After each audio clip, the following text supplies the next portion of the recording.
happy dance from,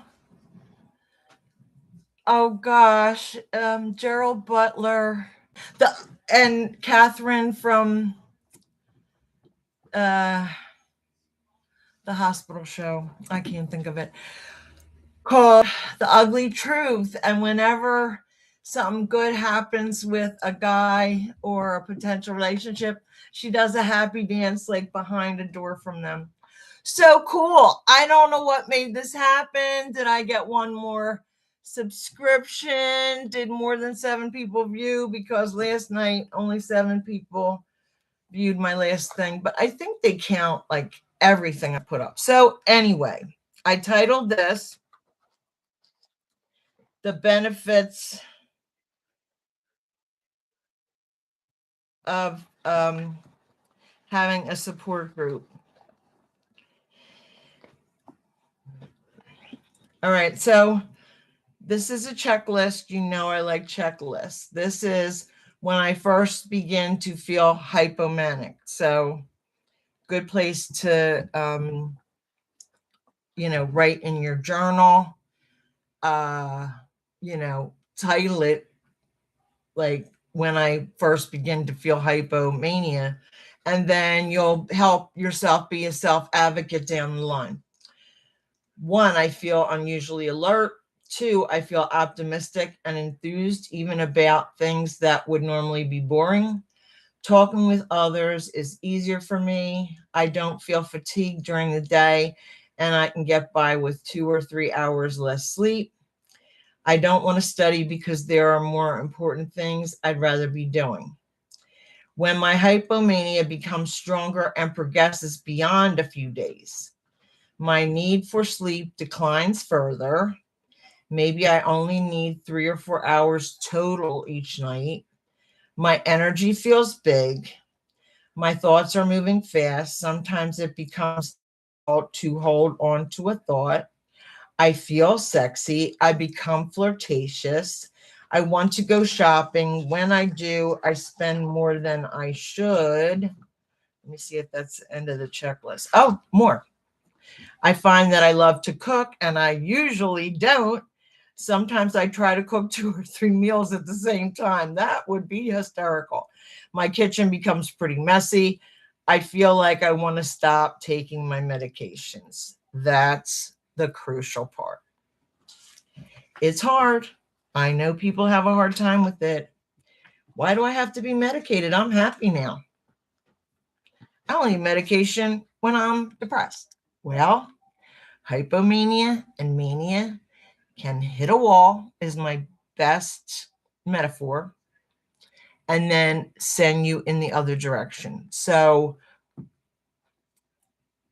when you're hypomanic and people aren't noticing, except that you're enthused, racing thoughts, flirtatious, sounds good. But as it builds up, you need to be self-aware, be your own self-advocate, and that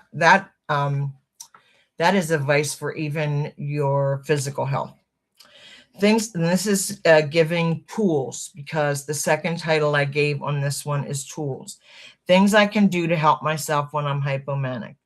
Call my psychiatrist, tell her or him what's happening on the phone and get her initial recommendations. Make an appointment to see her or him as soon as possible. Follow his or her recommendations about medication changes, even if you're reluctant to do so. Don't drink any caffeine after 11 a.m. So I think they write that in there for you coffee drinkers. Okay. I know it's past 11. I like my caffeine all day. I know teachers without mental illness that drink about 6 cups of coffee a day.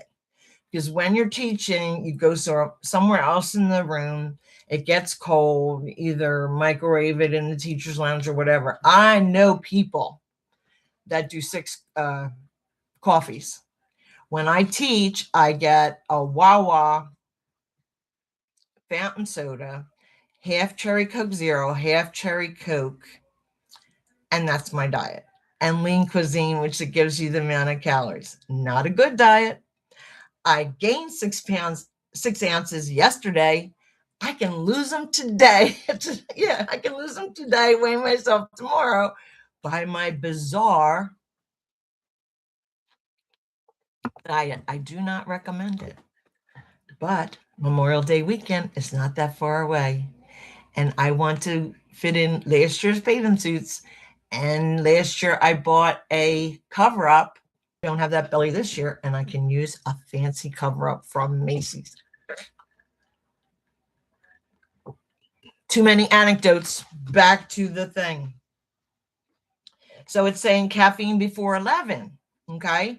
So there's a reason for that. So say you wake up for your job at 6. I don't know how many coffees you could have till 11, but maybe if you're at half a cup and it's getting to be 11, you should just throw it for your benefit. That's what I think they're indirectly saying here. Give my credit card to someone I trust. I know that's a tough one for people because I have lots of credit cards and I have a debit card and I don't pay cash for anything. I use my debit card. And if I had cash in my wallet, I would spend it. If I have cash in my wallet, I feel like I have money, which is wrong.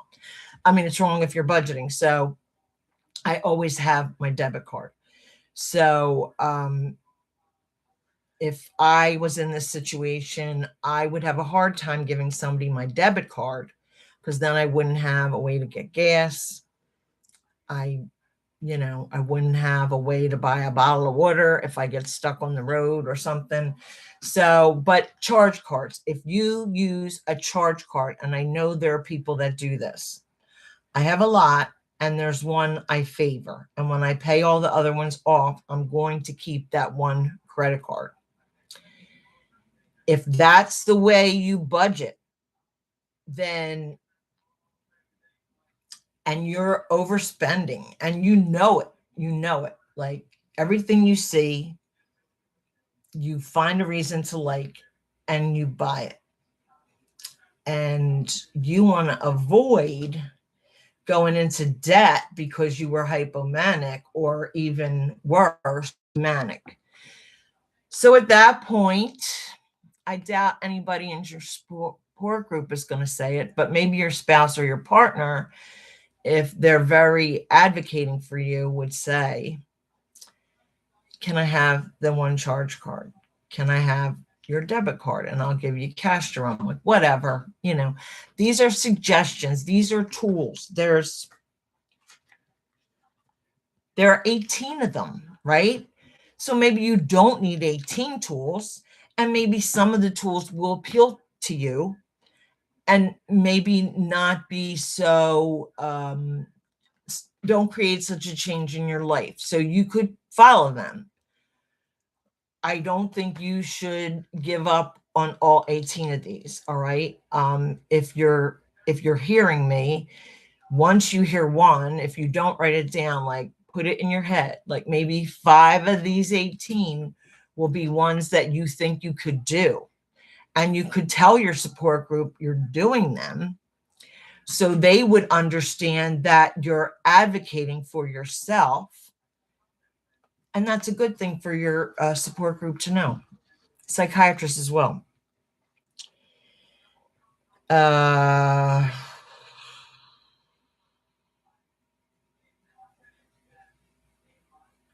Before going to bed at night, take a hot bath or shower to relax.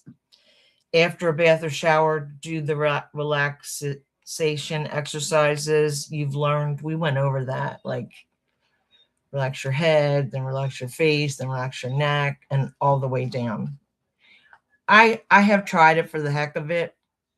It worked a little, it didn't work a little. But if that's what your psychiatrist and your counselor feel like you could do and it would help, at least try it once. And if it works a little, maybe it's worth trying again. Okay. Follow sleep hygiene rules.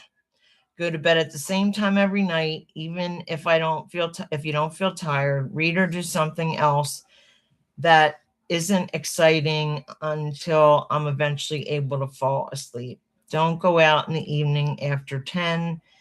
Give my credit card to someone I trust. Don't hook up with anyone sexually until I'm back to feeling stable and I'm certain that I still want to. Stick with my normal daily schedule. Don't skip any classes. This is the collegiate part of it. If I'm having difficulty doing schoolwork, get a note from the psychiatrist and speak with my teachers about what's going on. You can't do the same thing for your job, especially if your job doesn't know you're bipolar. And you have a strong feeling if they knew, they'd find a reason to let you go. It's not really legal to let you go if they find out you have this illness, but there's a good chance they'll find something else, no matter how trivial or a couple trivial things, to let you go because of, once they realize, this. So getting a note from a psychiatrist is a dead ringer that you have a mental illness. So I'd ask your psychiatrist and your counselor how to deal and think it through. You know what your job's like, you know what your boss is like, you know what HR is like. Maybe you've seen some situations like this and you've seen how it goes. Only cook one meal at a time. Let my roommate know what's happening and ask her to tell me if she thinks I am maybe doing anything that's unhealthy or outrageous. Now, like I said about psychoeducation at a college, there could be somebody that has no knowledge of mental illnesses, what the 5 major ones are in America, what the initials mean, what you do about it. So telling her may be helpful or not helpful, but if you're sharing a room and you do something bizarre, she has a right to discuss that with you. I don't know for sure if letting her know is the best thing. Good place to go for anything like this, whether you're in college or out of college. Talk to your psychiatrist. Then if they, depending on what they say, you don't want to end around to go to the counselor, but also answer the counselor, because maybe the counselor can think of things as well as the psychiatrist. The psychiatrist might not take care of many collegians, or maybe that's the only group they take care of, like a counselor at a college. Okay, so you have to think about these things. Don't drink alcohol, don't smoke pot. So far, we've been focusing on reminders to self for dealing with hypomania. You can use the same process to deal with an episode of depression, though obviously the content of your symptom reminder list and the responding healthy action list would be different, but the same principles apply. Reaching out for help, attempting to take healthy and corrective actions. One additional piece of advice, keep these lists on a location where you can easily find them when you need them, or just go ahead and post them on the refrigerator or the bathroom mirror. It's hard enough to remember important details when your thoughts are flying at warp speed. You don't want to add another layer of complexity by hiding important information from yourself. You have less control over your disorder than you would like, and more influence that you can imagine. A few episodes of depression, mania, or mixes of these can make you feel helpless with little control over your life. The perspective is a road to nowhere. Conversely, if you create a structured life, manage your stress, get good sleep, and learn to self-monitor, your efforts will reduce episodes and increase your sense of mastery over this illness. That's what we want. That is what this channel is about. Mastery over the illness. The illness isn't pulling you by the hand, by the neck, by the head. You are mastering your illness. So cool. I wish I could remember to say that every class. And you know what? I have a marker in a couple chapters ahead. And I think what we've read today, just in itself, is a good going live to look at.